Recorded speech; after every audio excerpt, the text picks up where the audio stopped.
Komið sæl, í dag er búið að vera suðvestlæg átt hjá okkur og væta hér og þar en úrkom lítið fyrir austan þó að það hafi nú verið heldur meira skýja þar heldur en var í gær en það var einnig kaldast þar en 3 stiga frost mældist á nokkrum stöðum þar á meðal á Fáskrúðsfirði en þar mældist einnig hæsti hiti í dag eða 13,2 stig. En ef við skoðum hvað er að gerast á Norður-Atlantshafi sjáum við hér svona lægðir í kringum okkur.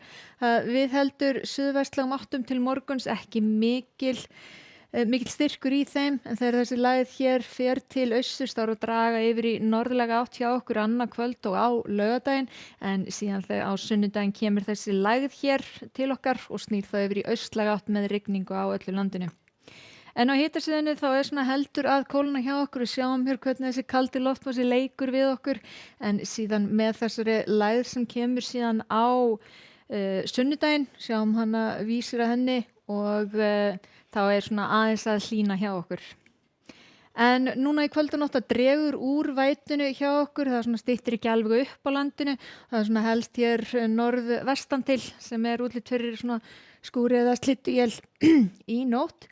En þetta haldast þurrt hér fyrir austan, við sjáum hér í fyrramálið að vætan er svona einkum bundin norðvestan og vestan til á landinu og víða annars staðar nokkuð bjart. Síðan þegar líður á morgundaginn þá svona dreifir vætan úr sér og þá svona einkum hér yfir norðanvert landið. Þetta eru skúrir í þessu mögulega slydduél, það er einhver smá óstöðuleiki hér allra syðst og getur fallið dropar þar. En sjáum hér að það þó að hitatölur fari upp í 5 eða 7 stig á þessum slóðum þá er loftmassinn það kaldur að gæti alveg orðið slyddukennt í þessu og það er náttúrulega einkum á heiðum. En við sjáum meginhluta dagsins hér suðaustan og austan til það ætti nú að vera þurrt og jafnvel bjart veður. En sjáum ekki mikill vindur í þessu, þetta er svona 3-10 metrar á sekúndu. Annað kvöld snýst yfir í norðlæga átt hér og útlit fyrir þetta verði slydduél eða él hér fyrir norðan. Og síðan á laugardaginn þá er þetta orðin norðlæg átt víðast hvar þó það hæg hér sunnan til að það veru breytilegri áttir í þessu.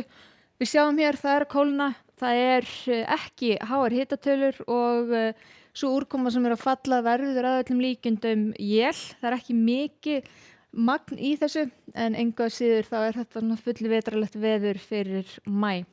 Sunnan heiða þá er alveg útlit fyrir að hitatölu fari upp í 12-13 stig og þá einkum hér suðaustan til víða bjart veður á laugardaginn þannig að það ætti nú alveg að vera prýðis aðstæð til útivista þá en síðan á sunnudaginn þá kemur þessi lægð úr suðri, það eru reiki hversu öflug hún er og hún er aðeins búin að draga úr helsta vindstyrknum frá því í gær. Það bil 10-15 metrar á sekúndu af austri, víðast hvar á landinu. Það er útlit fyrir að það sé öflugra hér allra syðst og það hraðar vindurinn á sér hér undir Eyjafjöllum til dæmis og Vestmannaeyjar gætu fundið fyrir því. En úrkoman, hún ætlar að koma hér úr suðri og dreifa sig síðan yfir allt landið. Síðan ætlar þessi lægð að yfirgefa okkur hægt og rólega á mánudaginn en við sjáum hér það er strengur fyrir norðan og einkum að horfa á streng sem er úti fyrir Vestfjörðum og það er stormur í honum, ekki útlit fyrir að ná almennilega inn á landið eins og staðan er núna en við fylgjumst með því næstu daga. Við sjáum væta allt land líka á mánudaginn og er svona að draga úr vindstyrknum þá. En hjá okkur á morgun það er áframhaldandi suðvestlæg átt og skúrir jafnvel slydduél en þurrt og bjart suðaustan og austanvert landið lengst af en annað kvöld þá er síðan að snúast yfir norðlæg átt fyrir norðan og kólnar í veðri, léttir til sunnan heiða, möguleiki á éljagangi og einkum norðvestan til. Við segjum þetta gott í bili, þakka ykkur fyrir og verið sæl.